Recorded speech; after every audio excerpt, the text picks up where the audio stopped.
जय श्री कृष्ण। हम सब अपनी जिंदगी में कभी ना कभी ये जरूर सोचते हैं कि आखिर इस जीवन का असली मकसद क्या है। तो आज चलिए श्रीमद् भागवत कथा के एक अद्भुत प्रवचन की गहराइयों में उतरते हैं और आत्मज्ञान और भीतर के प्रकाश के मार्ग को समझने की एक कोशिश करते हैं। देखिए, प्रवचन की शुरुआत ही कितनी गहरी बात से होती है। ये एक सवाल है हम सबके लिए कि जब हम त्योहारों पर अपने घरों को चमकाते हैं तो क्या हम अपने अंदर के मंदिर, अपने मन का भी उतना ही ध्यान रखते हैं। कथा हमें बताती है कि असली उत्सव तो तब शुरू होता है जब हम अपनी आत्मा को, अपने अंदर को रोशन करते हैं। चलिए इसी विचार को और खोलते हैं। इस ज्ञान यात्रा का पहला पड़ाव है हमारे अपने जीवन के मूल्य को समझना।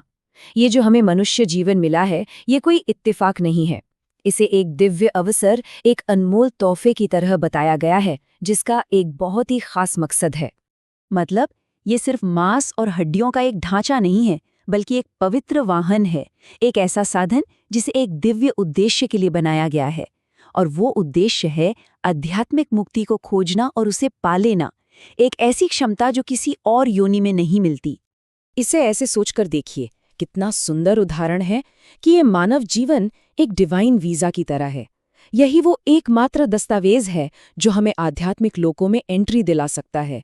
ये उपमा इस बात पर जोर देती है कि ये अवसर कितना दुर्लभ और कीमती है जो हमें अभी इसी क्षण मिला हुआ है। तो अगर ये शरीर एक तोहफा है, तो उस तोहफे को देने वाले का स्वभाव कैसा है? हम ईश्वर को कैसे समझें जिनके इतने सारे रूप और इतने सारे नाम हैं? कथा हमें उनके 3 मूल स्वरूपों से परिचित कराती है, जिन्हें कहते हैं सत, चित, आनंद। पहला स्वरूप है सत, यानी परम सत्य। इसका मतलब यह है कि इस बदलते हुए ब्रह्मांड में अगर कोई एक चीज स्थिर और वास्तविक है, तो वो ईश्वर का अस्तित्व है। वो सत्य जो समय से पहले भी था और समय के बाद भी रहेगा। उनकी हर लीला, उनका हर काम इसी शाश्वत सत्य का एक रूप है, भले ही हम उसका मतलब उस पल में न समझ पाएं। दूसरा स्वरूप है चित, यानी चेतना। ये हमें बताता है कि ईश्वर कोई पत्थर की मूर्ति या कोई निष्क्रिय शक्ति नहीं है। वो एक जीती जागती, वाइब्रेंट और कॉन्शियस प्रेजेंस है। वो हमारे हर भाव, हमारी हर प्रार्थना को जानते हैं और समझते हैं। वो जड़ नहीं, बल्कि परम चैतन्य है। और जब सत्य और चेतना यानी सत और चित एक साथ मिलते हैं, तो उसका नतीजा क्या होता है? आनंद, परमानंद। ये कोई दुनियावी खुशी नहीं है जो आती जाती रहती है। ये वो गहरी शांति और पूर्णता की स्थिति है जो दिव्यता के स्वभाव के साथ एक हो जाने पर मिलती है। और असल में यही हमारा अंतिम लक्ष्य भी है। अच्छा, ईश्वर के दिव्य स्वभाव से हटकर अब जरा मानवीय अनुभव की हकीकत की तरफ आते हैं, जो अक्सर आप जानते हैं कष्टों और दुखों से भरी होती है। कथा बताती है कि दुनिया में कोई भी इन 3 तरह के दुखों से बच नहीं सकता। प्रवचन में इन 3 सार्वभौमिक दुखों की पहचान की गई है, जिन्हें तापत्रय कहते हैं। पहला है आध्यात्मिक, जो हमारे अपने शरीर और मन से पैदा होता है, जैसे बीमारी या चिंता। दूसरा है आधिदैविक, जो प्राकृतिक शक्तियों से मिलता है, जैसे बाढ़, सूखा या कोई और आपदा। और तीसरा है आधिभौतिक, जो दूसरे जीवों से मिलता है, चाहे वो इंसान हो या जानवर। इन 3 तापों से कोई नहीं बच सकता। और यहीं पे एक बहुत ही महत्वपूर्ण बात सामने आती है। आध्यात्मिक मार्ग इस बात का वादा नहीं करता कि जिंदगी में तूफान नहीं आएंगे, बल्कि ये उस तूफान के बीच में एक आंतरिक शक्ति देता है, शांति से खड़े रहने की ताकत देता है। भक्त दुख से भागता नहीं है, वो उसे कृपा और हिम्मत के साथ पार करना सीख जाता है। तो अगर दुख सार्वभौमिक है, तो इसका समाधान क्या है? ये शिक्षा हमें एक संपूर्ण मार्ग सुझाती है, एक ऐसा रास्ता जो 3 जरूरी धागों से बुना गया है। और ये तीनों जब मिल जाते हैं तो एक ऐसी मजबूत रस्सी बनती है जो हमें किसी भी मुश्किल से बाहर निकाल सकती है। कथा के अनुसार सच्ची भक्ति अकेली नहीं रह सकती। उसे अपने 2 पुत्रों की जरूरत होती है, ज्ञान और वैराग्य। ज्ञान के बिना भक्ति अंधी हो सकती है और वैराग्य के बिना वो मोहमाया में फंस सकती है। तीनों का साथ होना बेहद जरूरी है।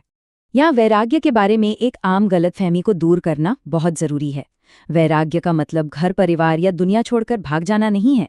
इसका मतलब है दुनिया में रहते हुए भी दुनिया की चीजों से मानसिक रूप से न बंधना।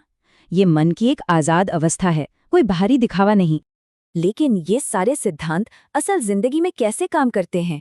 कथा हमें नरसी मेहता की एक बहुत ही प्रेरक कहानी के माध्यम से ये दिखाती है, एक ऐसे भक्त जिनकी आस्था की सबसे कठिन परीक्षा ली गई थी। तो कहानी की शुरुआत एक ऐसी मुश्किल से होती है जहां एक गरीब भक्त के सामने उसके अमीर ससुराल वाले ऐसी ऐसी मांगे रख देते हैं जिन्हें पूरा करना नरसी मेहता के बस की बात ही नहीं थी। एक तरह से ये एक असंभव चुनौती थी। अब देखिए नरसी मेहता ने क्या किया। उन्होंने उन मांगों की लिस्ट को पढ़ा तक नहीं, उन्होंने बस पत्र के ऊपर लिखा जय श्री कृष्ण, देखा और कहा ये पत्र मेरा है ही नहीं, ये तो भगवान का है। अब वही इसे पढ़ेंगे और वही देखेंगे कि क्या करना है। सोचिए, ये था उनका समर्पण। और नतीजा था एक चमत्कार। उस अटूट विश्वास के जवाब में कहते हैं कि स्वयं भगवान ने द्वारकाधीश के रूप में एक ऐसी दिव्य बारात का आयोजन किया जो हर उम्मीद से परे थी, और इस तरह उन्होंने अपने भक्त की लाज रखी। और यहीं इस कहानी का असली सार छुपा है। नरसी मेहता का ये करना कोई तरकीब नहीं थी, कोई स्ट्रैटेजी नहीं थी कि मैं ऐसा करूंगा तो भगवान मदद करेंगे। नहीं, ये उनका स्वभाव था, उनकी असली प्रकृति थी। उनके लिए भगवान पर भरोसा करना सांस लेने जितना ही स्वाभाविक था। तो हम इस विश्लेषण को इसी विचारोत्तेजक सवाल के साथ समाप्त करते हैं।